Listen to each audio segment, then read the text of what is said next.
What's holding you back from your destiny?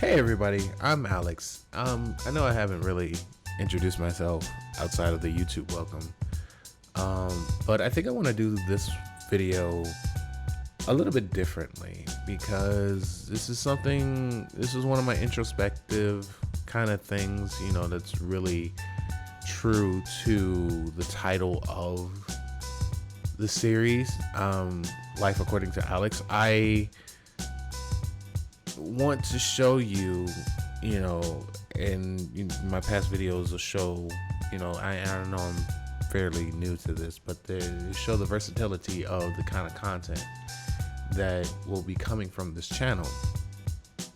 So this particular episode is going to be a little different. It's just going to be me talking to you. I don't think I'm going to have any visual aids with this one. I just want to share something that's on my heart to share, and hopefully you get something from it. Okay. I realize that it's amazing to me where wisdom comes from and when the wisdom comes, for instance, I was listening to the song called Moving Forward by Hezekiah Walker. It's a gospel song, and I got lost in my thoughts. Now, to understand this next part, you need to understand something about me. In many ways, I am an introvert, hence the avatar.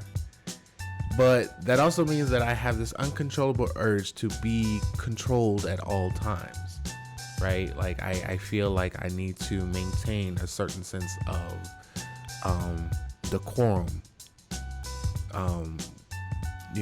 with anybody and everybody.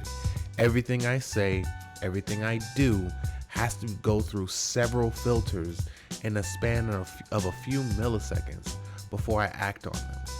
Which, as you may guess, means I hold back a lot. And I'm coming to terms with the possibility that makes me somewhat dishonest. After all, a lie of omission is still a lie, is it not? I don't know, jury's still out on that one. This, of course, means that I haven't really been my authentic self for most of my life, towards and around a lot of people. Specifically, a lot of people that I care about. I feel like maybe they haven't really truly met me, in a sense. You know what I mean? And I wager that's probably why a lot of my relationships failed, which is a topic for another time.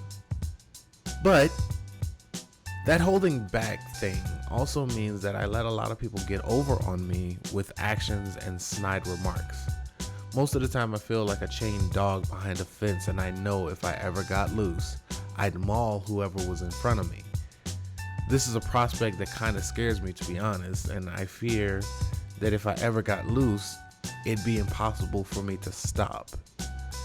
So instead, I have these external arguments and conversations, which, now that I think about it, may be entertaining to see and animate. A possible Patreon perk, perhaps, if I ever set one up. But I digress.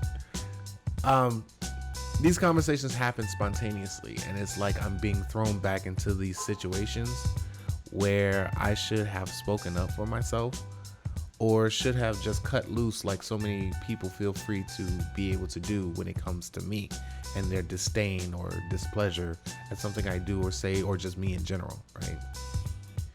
But I go in on the object of that time's particular flashpoint is what I think I'll start calling these things, these moments.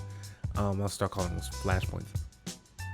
But Yeah, but I really go in on these people in those moments, right? So you all know the deal. Shoulda, coulda, wouldas, in hindsight, is a powerful but meaningless sentiment, right? I often have rich fantasies too, where I have an exchange where I'm doing so well,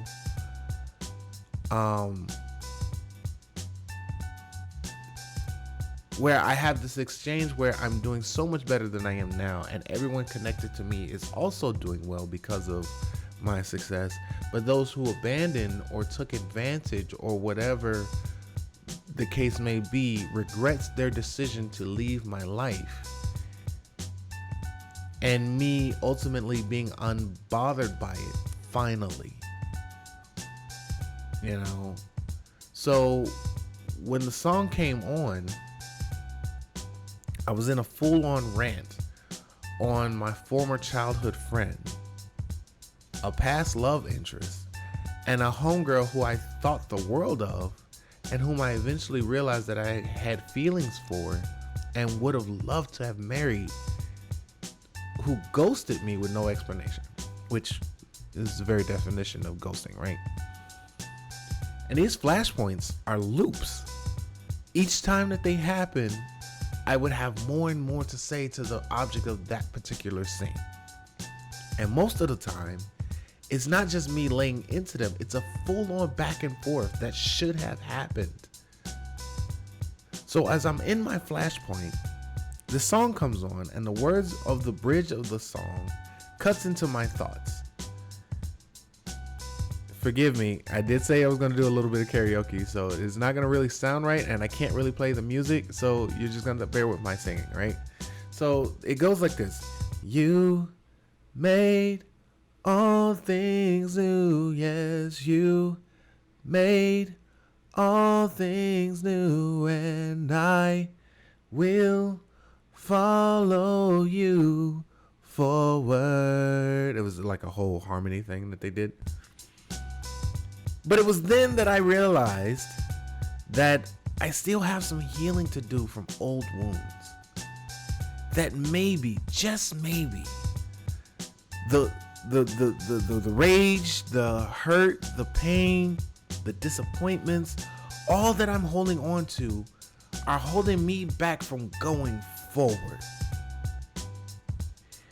And I know some people watching this aren't into the whole God thing, and I get it, but I realize that God can't bless me with my future until I stop holding on to my past. Message! Far too often, we hold on tightly to the things that are toxic for us.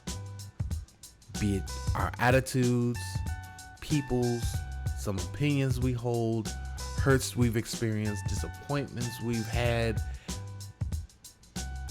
things of past relationships, etc. And instead of whatever grudge is affecting the aim of it, right? Ultimately, it's killing you. That grudge is killing you, killing your potential, killing your momentum, killing your future. When all you really have to do is let it go. It's easier said than done. I know. Believe me, I know. But the truest test of what's in your best interest, I've found in my life, is if you are presented with it as an option and you don't want to do it. Message! Change is hard. Change is painful. Change is scary. It breaks from the familiar. And a lot of people, this is totally not what I was going to say, but a lot of people have this issue where they're defined by their pain. And without it, they don't know who they are. Because that experience is all that makes them up. But you are not your pain. You are not what causes you to hurt. That's not the culmination of you as a person. Message!